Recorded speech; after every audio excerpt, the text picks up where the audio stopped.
All right, here we are with another real quick on this 2014 Acura RLX here from RMDE 2013 here in Colorado, and that is the Rocky Mountain Driving Experience. I'm Jonathan McGrew, and this is Real Auto Reports, and what we're covering right now is the interior features we found on this RLX. Now, so we talked a little bit in our real quick 5 minutes in the car review about some of these features, and that includes the adaptive cruise control. I'm actually going to turn that on right now.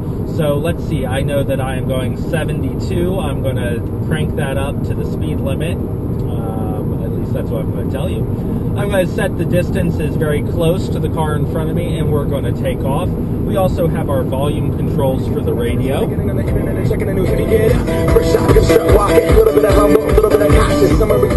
Now, something that I really like is that this is a wheel and that it scrolls. This car also has the Krell audio system. And that is really interesting because I am told by Acura and Honda reps that this is an audiophile system. This is a system meant for people who love audio. So this has a 14-speaker surround sound system is what I'm told. And the Krell system is really going to mean something to people who really like audio systems. And that's a nice feature as you've got Bose and some of the Nissans and other vehicles indeed.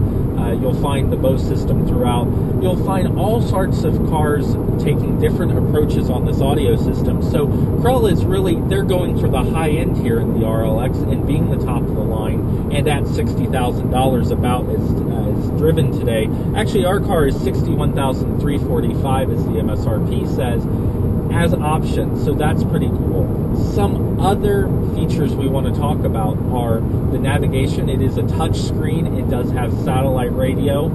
It also seems to have a dual climate control here with redundant controls. You have a front defroster, the auto feature, of course, rear defroster, mirrors defroster.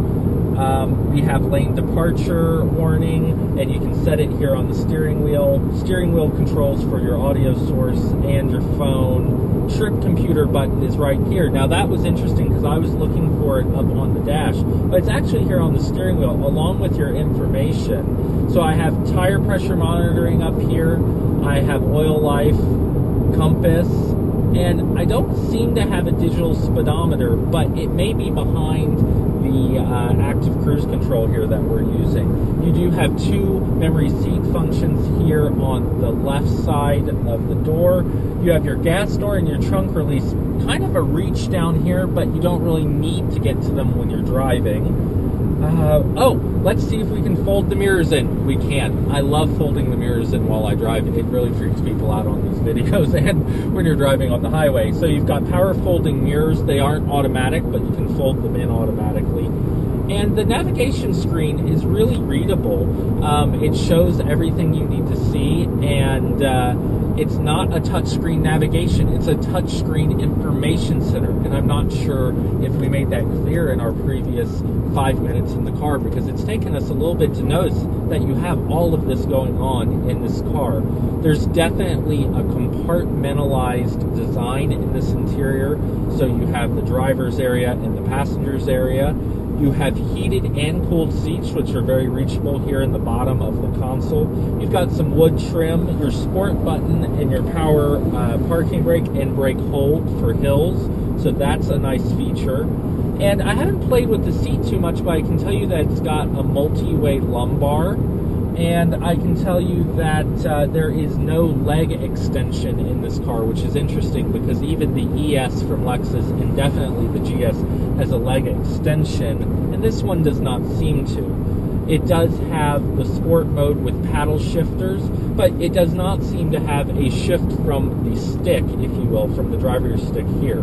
So that's kind of interesting in and of itself. We are cruising along here at about 80 miles an hour, and I'm not using a lavalier mic, so you're going to hear everything in the car. And I think that's kind of interesting because the AC is on, and it is a nice, quiet riding car. Now, some things that I haven't figured out is I have side rear sunshades that pull up in our manual, but I have not figured out yet, and it's kind of hard when you're driving along to figure out if there's a rear shade that goes up in the back. I think there is, but I haven't found that button yet. So, you know, there are some things you're going to have to search out. This console slides back. It does not appear to... oh, it does lift up to the side, so that's interesting. And, you know, the other thing is that this car is comfortable. It's got nice bolsters in the seat. It's a leather interior, and this indeed is a cream leather interior. So, nice car in the RLX. I have not been in one of these. 2014 model. It's replacing the RL.